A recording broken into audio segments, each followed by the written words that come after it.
Hello and welcome. You're watching Gravitas with me, Molly Gambhir. Here's a look at what's lined up for you on the show tonight.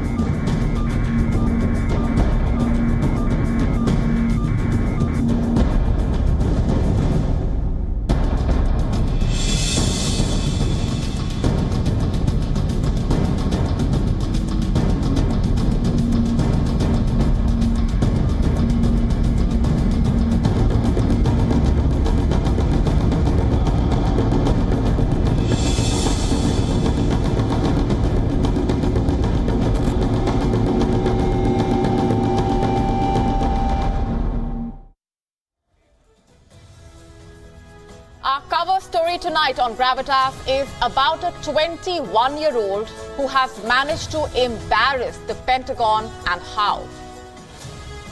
He has managed to scuttle Ukraine's spring offensive and managed to leak confidential information regarding the Russia-Ukraine war. You heard that right.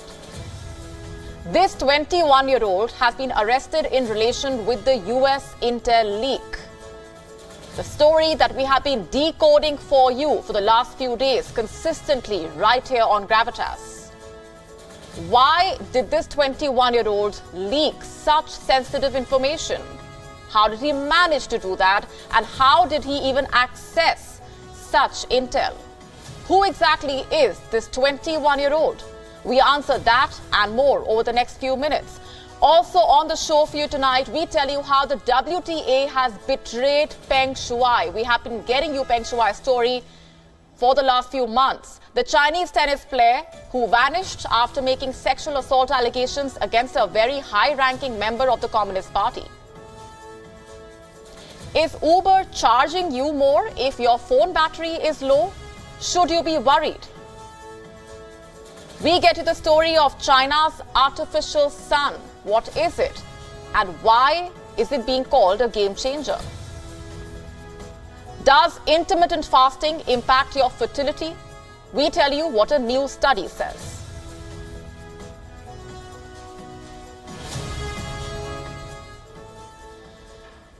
Our cover story tonight is about a 21-year-old man who may have aborted Ukraine's spring offensive against Russia by leaking some of the most serious war secrets.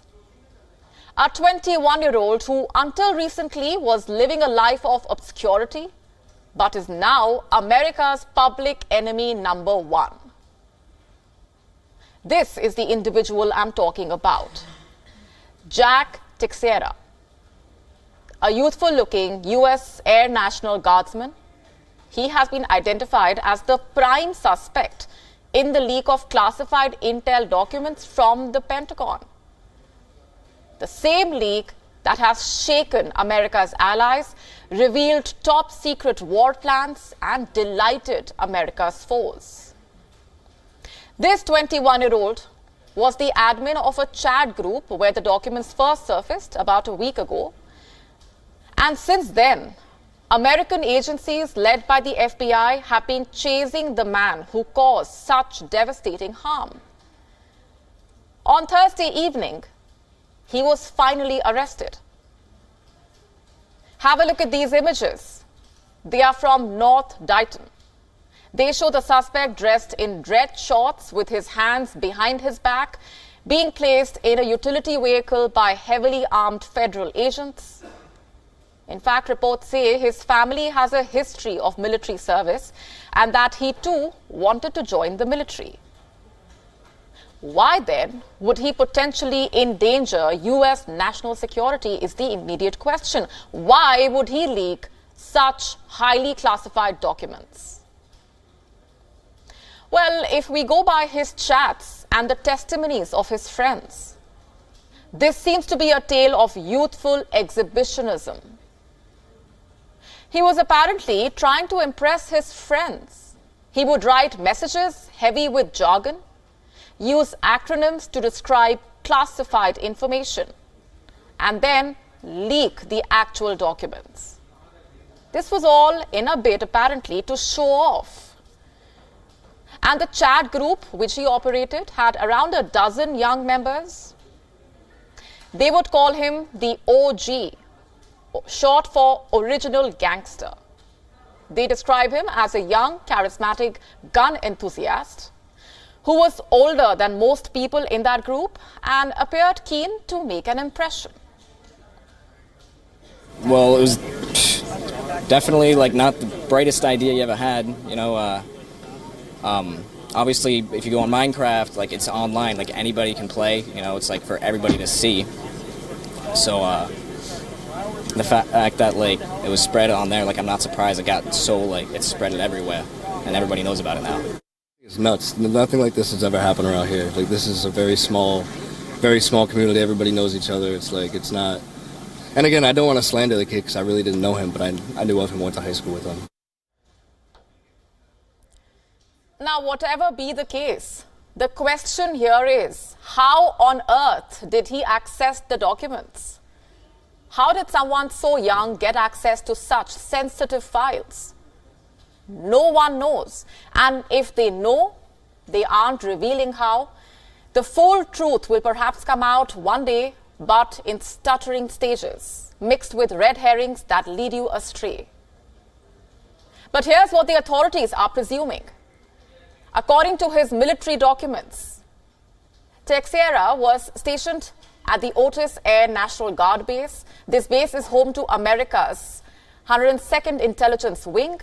And through his security clearance here, he had access to an internal Defense Department computer network called the Joint Worldwide Intelligence Communication System, or JWICS.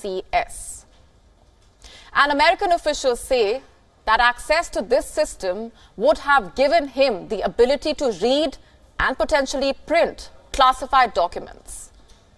How exactly? Well, he was a tech support staffer, and the authorities suspect that he could have hacked their systems. And we thought America had some of the most advanced security systems in the whole world. You see, all it took was a 21-year-old to burst that bubble. My point is simple here. This entire episode is embarrassing, to say the least. The reverberations have spread from Kiev to Seoul to almost every major capital around the world. They have not only exposed America's security apparatus, but also caused significant damage to America's foreign policy, all thanks to a 21-year-old. And remember, we have been telling you how ever since the documents came out, a lot of American allies have been upset over how Washington was spying on them. One of them happens to be South Korea, of course. According to reports, the leaks contain private conversations between a host of South Korean officials regarding their stance on the Russia-Ukraine war. And reports now say the South Korean president is in two minds about his state visit to the US. That's right. He was supposed to go to Washington later this month. The first visit, in fact, by a South Korean leader in 12 years. And reports now say it might not happen. You see, the WION government fears it might upset the people who are already criticizing the government bitterly for its silence. You think that's bad? Then have a look at this report. Suddenly, Ukraine has stopped talking about its spring counter-offensive against the Russian offensive. And why is that?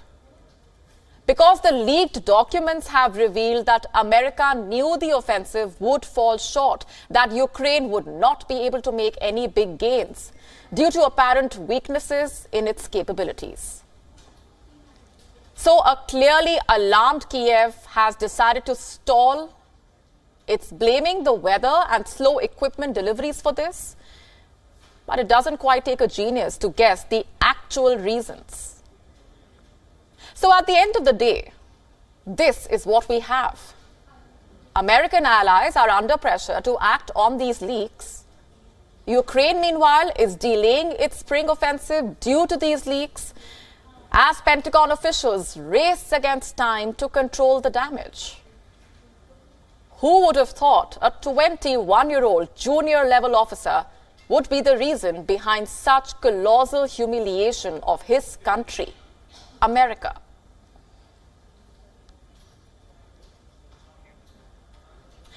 And as the actions of this 21-year-old American humiliate Washington, an 86-year-old American scribe is adding to that embarrassment. I am talking about Seymour Hersh, a Pulitzer Prize-winning investigative journalist who a few weeks back accused the American government of deliberately sabotaging the Nord Stream gas pipelines. And now he has made another sensational claim. Hersh has accused the Ukrainian government of embezzling $400 million allocated by the US for purchasing fuel. And is there any merit to those claims? Our next report explores. Meet Seymour Hersh, a Pulitzer Prize-winning American journalist. Of late, he has been making some sensational allegations concerning the war in Ukraine. The latest one directly targets the Ukrainian president, Volodymyr Zelensky. Hersh says Zelensky and his entourage apparently embezzled $400 million, which they received in aid from the US. How does he know this? We'll discuss that in a bit. But first, look at what he states on his website. The Ukrainian president and many in his entourage have been skimming untold millions from the American dollars earmarked for diesel fuel payments. One estimate by analysts from the Central Intelligence Agency put the embezzled funds at $400 million last year, at least. So not only has he accused Ukraine of corruption, but also accused the CIA of being aware of it. That's not all. What's the basis for his claims? Is there any merit to them? Well, Hersh has cited senior intel officials and his sources in Washington for the claims. Which intel officials? This he did not say. This has drawn criticism from many quarters over the veracity of the claims made, especially given Hersh's previous reports based on open-source intelligence. In February this year, he accused the American government of sabotaging the Nord Stream pipeline. But he did not say why the attacks took place. Neither did he provide any concrete evidence for his claims. In March, he made another sensational claim. He said the US may directly meddle in the Ukraine war if it sees that Kyiv is losing the war to the Russians. This claim too was made on the basis of open-source intelligence. A month on, Hersh has accused Ukraine of misusing war aid. Bureau Report, WION, World is One.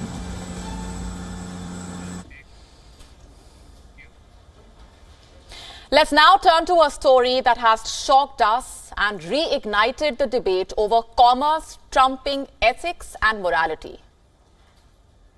You remember Peng Shuai, the Chinese tennis player who vanished after making sexual assault allegations against a very high-ranking member of the Communist Party? The Women's Tennis Association, or the WTA, shut shop in China over those allegations. And close to 18 months later, the WTA is heading back to China. Why is that? Well, because its balance sheet is taking a hit. Let's break it down for you. Let's first rewind to November 2021.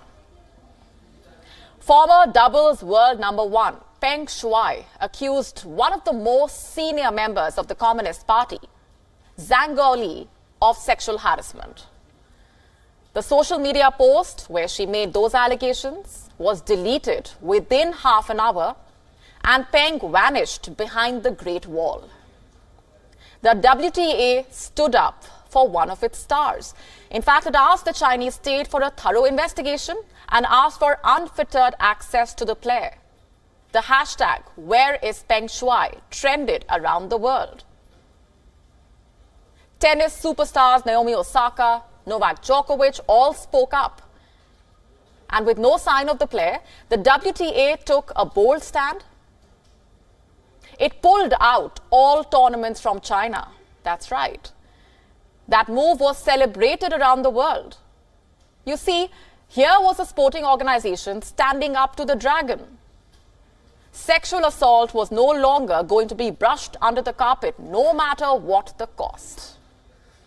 The hue and cry created a massive problem for China. The 2022 Winter Olympics were months away, and the optics were not great, especially after COVID-19 had decimated the world. The International Olympic Committee stepped in, and Peng made multiple appearances during those Olympics. She gave interviews, calling it a misunderstanding. But you could not shake off the feeling that this was staged to end the hashtags that were propping up on social media.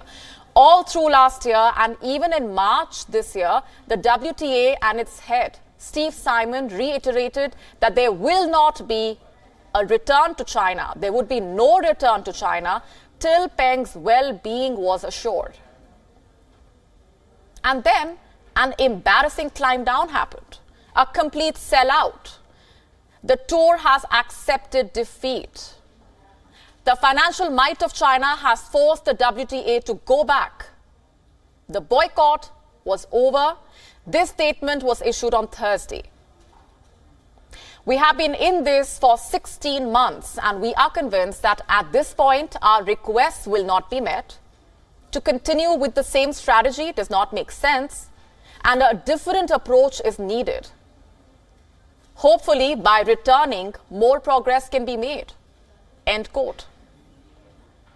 Now, this statement will leave you scratching your head. But if we examine it more closely, the WTA's decision is quite straightforward. Let me explain how. You see, the WTA's boycott of China occurred at a time when international sporting events were not taking place in China anyway due to the country's strict Wuhan virus protocols. However, this year, the country is opening up, and the Formula One Grand Prix is also making a return to the calendar. That means 2023 would have been the first year the WTA would have had to actively boycott events due to the Peng Shuai case. And the WTA clearly was not ready to take that step. Over the years, China has become the engine of the WTA's financial growth. The absence of the Chinese swing hit WTA hard in 2020. Data available in the public domain suggesting the body had an operating loss of $1 million in 2019, the last time events were held in China. Now compare that to the losses when the tour had an operating loss of over $16 million in 2020. Every organization needs to make money. That is understandable. But what you might not be able to digest is the facade that the WTA put up. It is clear now that their initial stance was just a PR stunt. One that probably worked for a brief period. But when it really mattered, the WTA failed, choosing money over morality. Did they really care about Peng Shuai? We ask again. If all is well, why is she still just a name behind the Great Wall of China? What happened to all those tennis players who spoke up for her? Will they be comfortable heading over to China? Are they really okay with earning mega checks for their performances? Is this not sports washing then? So morality and ethics don't really matter, it seems. And we are appalled by this double fault because morality and ethics do not come with a price tag.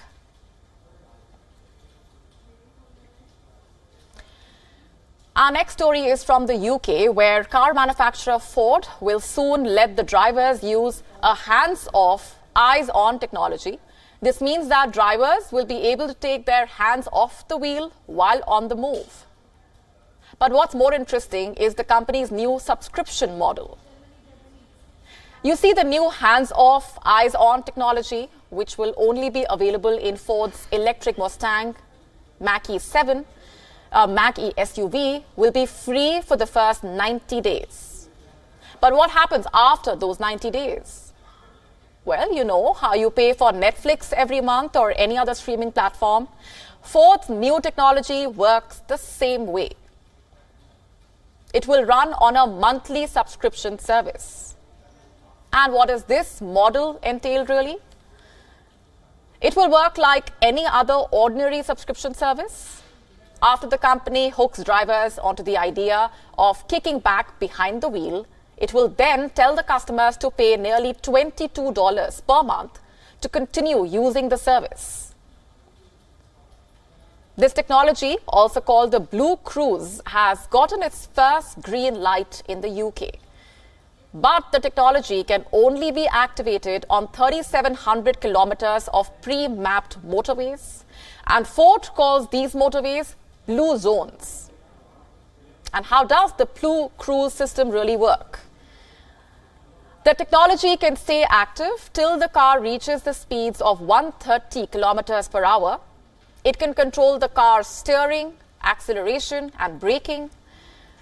The technology stays active even if the vehicle is stuck in a traffic jam. And what might seem as a downside is that the tech allows drivers to take hands off the wheel for only 25 seconds. But hopefully, with future updates, the duration will increase. The small print to go with the Blue Cruise's slogan is that the driver has to keep watching the road. The car will have a face detection software which will keep scanning the driver's face. And what happens if you start looking at your phone or maybe fall asleep? The autonomous system will deactivate itself and hope that the driver puts a hand on the wheel.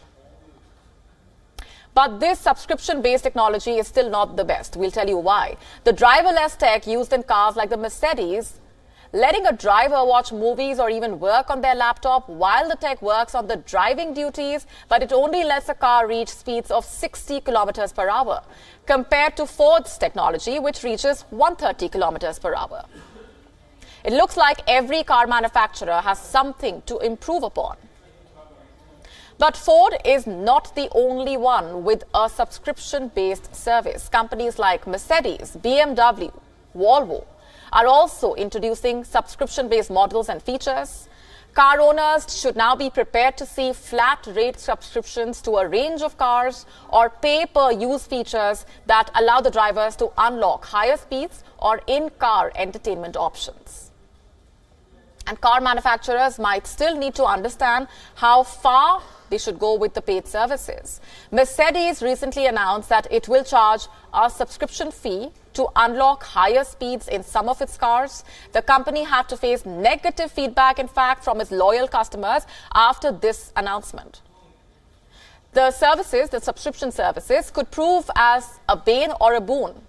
The additional paid services could give consumers a form of flexibility and freedom that they might crave, or it could seem like a never-ending hassle where the owners have to keep paying for the services even after they paid the full price for their car. Car manufacturers saying that the pay-as-you-go subscription model could prove to be a big game changer, but will car owners be willing to subscribe to this idea?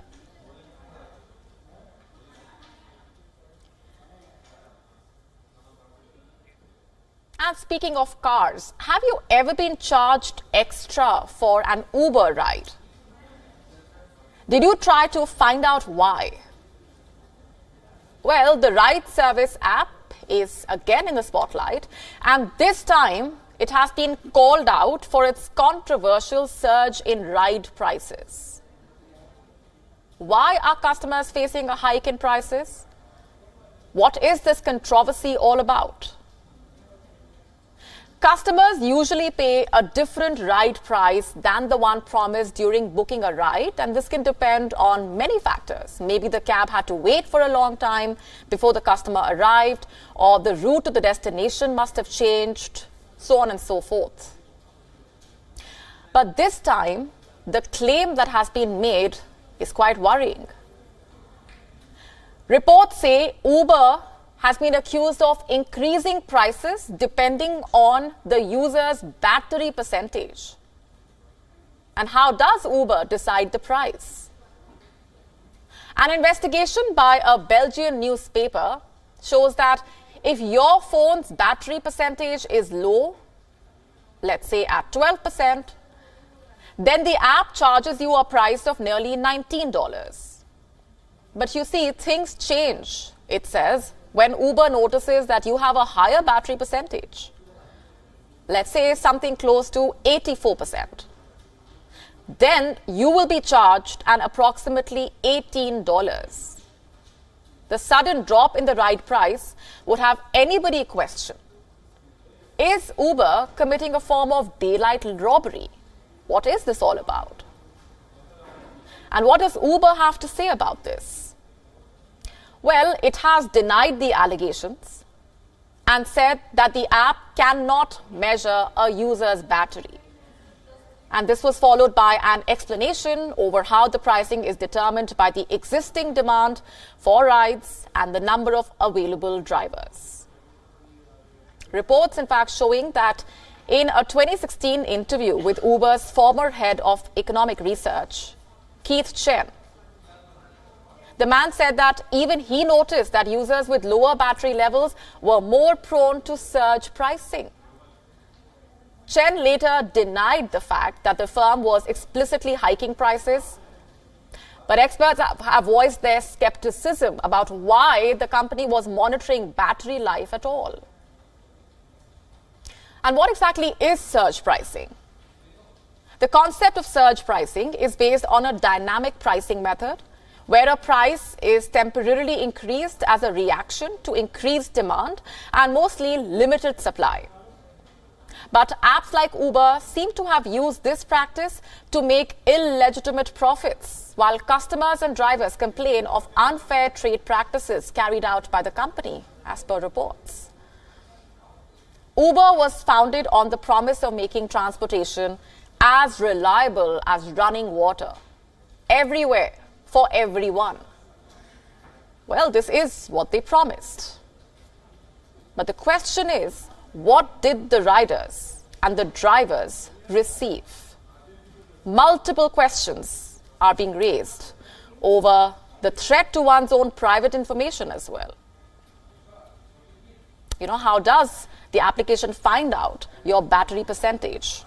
But let's not forget, this is not the first time Uber has been facing these controversies. The vomit fraud, quote unquote, had caught the attention of passengers as well, in which the drivers apparently took advantage of a policy which stated that if a customer falls sick in the car, then the company can charge them an extra fee. Uber drivers fooled customers by showing them duped stock pictures of a dirty car and charged additional fee from them. How much could the company potentially charge? It starts from $20 for a spilled drink or food item. The amount goes higher, $80 for liquid messes that would require special products to clean. And here comes the highest one, $150 for bodily fluids like vomit. The company clearly knew how to get money out of the customer's pocket. And we hope you remember one of Uber's biggest controversies as well, the leaked Uber files, a set of confidential files that revealed how the company flouted laws, apparently duped the police, exploited violence against drivers, and secretly lobbied governments. Those were the claims during its aggressive global expansion. The leak of more than 124,000 documents laid bare the ethically questionable practices that fueled the company's transformation when it comes to becoming one of Silicon Valley's most famous companies. Not only customers, but the drivers also are slowly witnessing that Uber does not seem to be practicing what it has been preaching. But does the app understand that people can now look through what's happening? We will be keeping a track on this.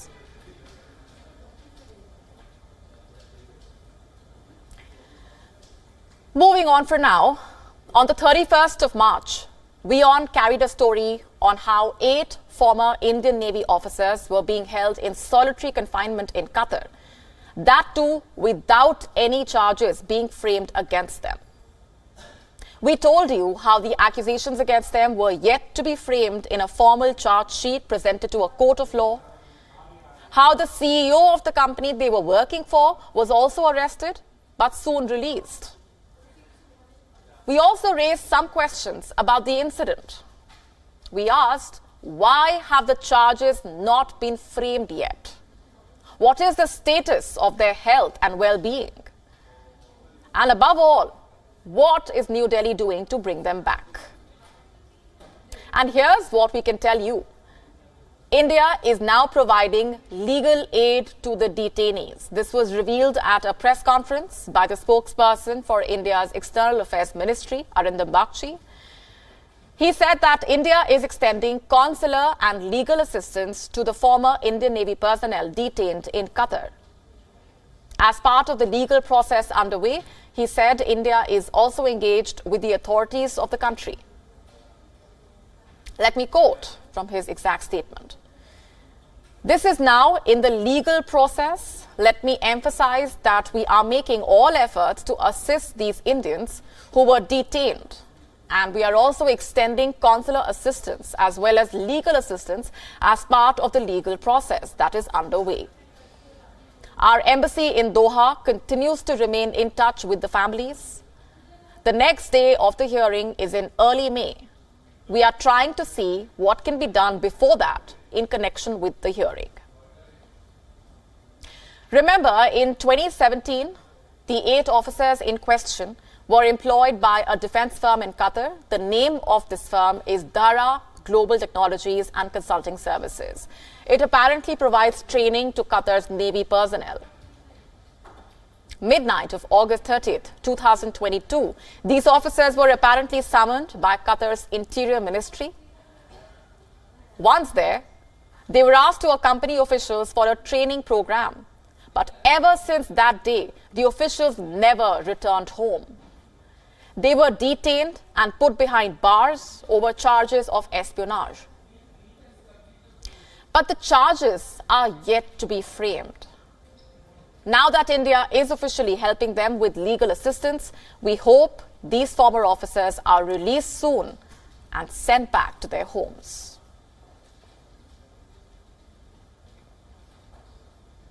Let's now get you a story that's coming in from China. China has inched closer towards creating what's been called an artificial sun. You heard that right.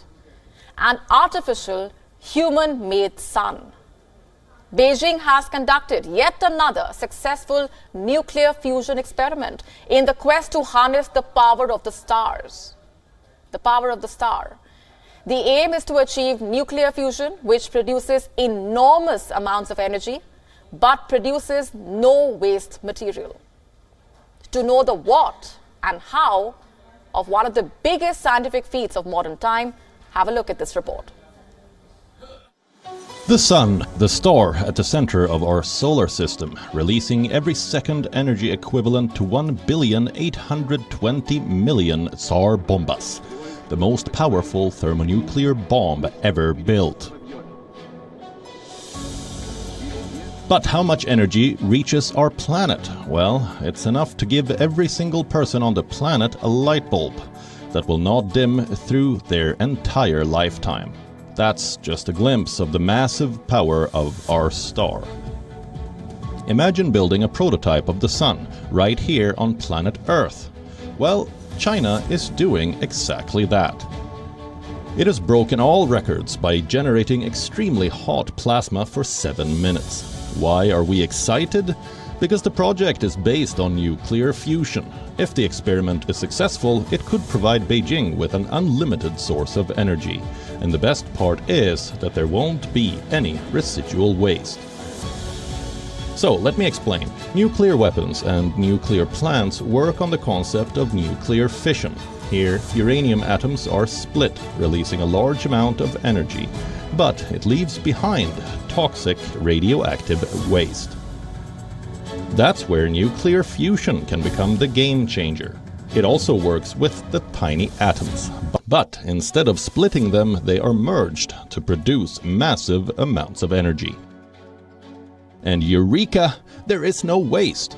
And right now the conditions to produce nuclear fusion exist only at one place in our solar system, deep within the heart of our Sun. The huge scientific breakthrough was achieved in the eastern Chinese city of Hefei. The experimental advanced superconducting tokamak produced and, more importantly, maintained plasma for 403 seconds. The giant machine uses powerful magnetic fields which confine the super-hot plasma. As a result, hydrogen atoms are combined into heavier atoms and release energy in the process. For decades, scientists around the world have worked to develop mini-suns. For that, hydrogen atoms need to be heated to above 100 million degrees Celsius, and then confining them long enough so they can merge into heavier atoms to release huge energy. But China is not alone to achieve what was till a few decades back thought to be an impossible feat. The race for unlimited clean energy is heating up. Germany produced the longest reaction, producing a gigajoule of energy, while the US has the lead in producing first net positive energy production from a fusion reaction. Clearly, whoever wins this global fusion race could have a sway like the Arab world does over the oil market today.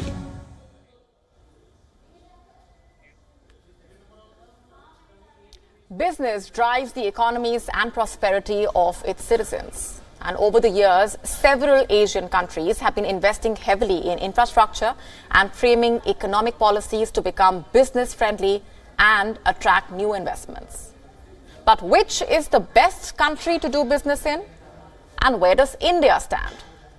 Find out in our next report. Skyscrapers that block out the sun. A reputation for being one of the cleanliest cities in the world. A global hub for aviation and a talent pool that's as diverse as any. That's Singapore for you. Singapore has made a name for itself in almost every sector that it has invested in. But the one that's most important is its business friendliness. The Economic Intelligence Unit, a markets research and analysis company, has rated Singapore as the best business environment over the next 5 years, yet again. Singapore ranked first among other stable economies such as Canada, Switzerland and Denmark. It even pipped its closest rival Hong Kong by a few places. That's mostly due to its pandemic handling and its focus on free trade agreements. While several European countries dominated the list along with the US, it is the Asian countries that have moved up the list consistently. The biggest improvement over the past year has been made by Vietnam, which has moved up over 12 places. India has managed to move up 6 places, but it has a lot of catching up to do. And the biggest loser among them all is China, which has fared poorly despite ending its zero-COVID policy. When it comes to attracting foreign investments, it is business friendliness that's on top of the agenda for investors. And while the dragon was caught napping, it was the lion that went for the kill. Bureau Report, WION World is One.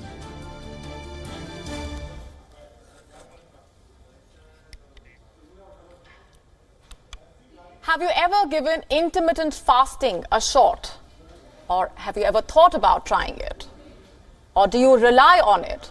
Or have you dismissed it altogether? Well, then this new study would definitely interest you. According to this research, intermittent fasting could lead to fertility problems. You heard that right. But what's your diet plan or routine got to do with your fertility, you wonder? Well, as it turns out, a lot, at least as per this piece of research. And what exactly have the researchers found? I'll get to that in just a bit. First, let me tell you more about this concept or diet routine or eating pattern, whatever you want to call it. Intermittent fasting basically entails cutting down on the amount of food that you eat to some hours of the day. So it's also called time-restricted fasting. In fact, it's quite popular as a fitness trend. People have been resorting to it to improve their health, also to try and lose weight. This research team was led by University of East Anglia, UK, and the study is published in the journal Proceedings of the Royal Society B. And how exactly was the research carried out? What did the researchers do? And how does this diet routine impact your fertility? Well, the researchers measured how male and female zebra fish allocate resources when it comes to body maintenance versus the production and the maintenance of sperm and eggs. Not just that, they also studied the quality of the resulting offspring. Basically, just to put it simply, they discovered that time-restricted fasting affects reproduction differently when it comes to males and females. And once the fish returned to their normal feeding schedule, females increased the number of offspring that they produced at the cost of egg quality, resulting in reduced quality of the offspring. And the quality of male sperm also reduced. According to Edward Amimi Cook from UEA's School of Biological Sciences, these findings underscore the importance of considering not just the effect of fasting on body maintenance, but also on the production of eggs and sperm. In fact, he also said that more research was required in order to understand how long it took for sperm and egg quality to get back to normal after the period of fasting. According to the researchers, it was important that they observed some of the negative effects on eggs and sperm's quality after the fish returned to their normal levels of food consumption, and that the study brings out the significance of considering not just the effect of fasting on weight and health, but also on fertility. Time now to tell you what else made news around the world. Time for Gravitas Global Headlines. Europe must not turn a blind eye to tensions between China and Taiwan, says German Foreign Minister. This after Macron's warning against Europe being a vassal of the United States over Taiwan. Peace talks conclude between a Saudi delegation and Yemen's Houthi rebels in Yemen's capital, Sana'a. Houthis confirm progress has been made while Saudi Arabia is seeking a permanent ceasefire agreement with the Iranian-backed rebels. Escalating tensions between US and China as Washington says it is disappointed by China's decision to uphold the death penalty for US citizen Mark Swiden. US says Swiden was wrongfully detained by China. Florida's Republican-led House of Representatives has given its final approval to a 6-week abortion ban in Florida and across the US South. The legislation, which makes exceptions for abortions in cases of rape, incest, and when the mother's life or health are at serious risk, next heads to the desk of Florida Governor Ron DeSantis for his signature. DeSantis is expected to seek the Republican nomination for president in 2024. A bus carrying Israeli tourists fell sideways in Chungju, located in the central region of South Korea, killing 1 and injuring 34 people. Among the total of 35 people on board, 33 of them were Israeli tourists, including a woman believed to be in her 60s who was killed in the crash. The driver reportedly told police that the vehicle rolled back a hill towards the passengers' hotel while changing gears. India's foreign exchange reserves jumps to about $585 billion for the week ended April 7th, the highest in 9 months.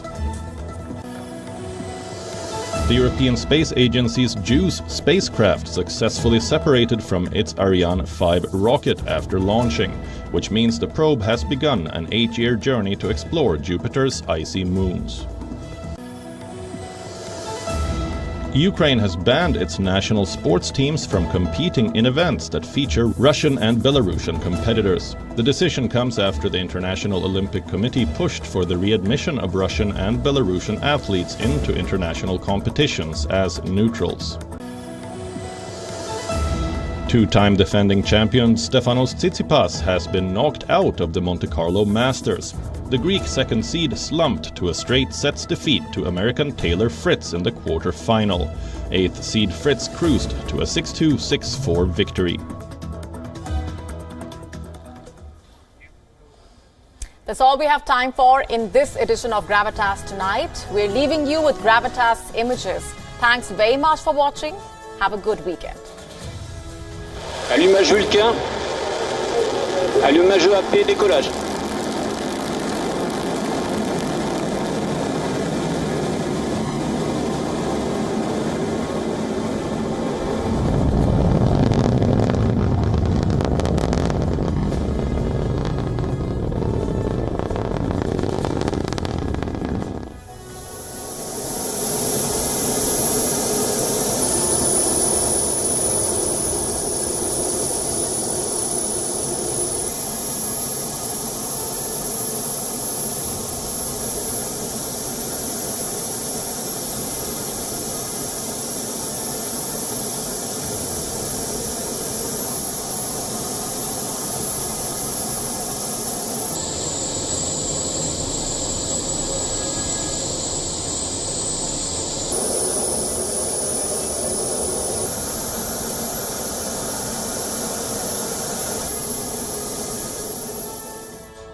Nice one, kick.